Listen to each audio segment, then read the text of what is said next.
പിറ്റേ ദിവസം, അതായത് ഒരുക്ക ദിനത്തിന്റെ പിറ്റേന്ന്, പ്രധാന പുരോഹിതന്മാരും ഫരീസേയരും പീലാത്തോസിന്റെ അടുക്കൽ ഒരുമിച്ച് കൂടി.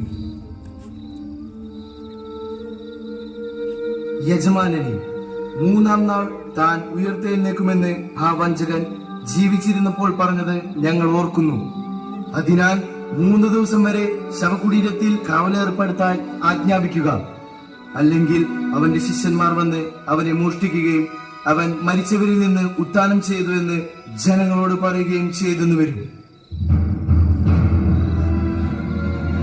നിങ്ങൾക്കൊരു കാവൽ സേനയുണ്ടല്ലോ, പോയി നിങ്ങളുടെ കഴിവ് പോലെ കാത്തുകൊള്ളുവിൻ. അവർ പോയി കല്ലിന്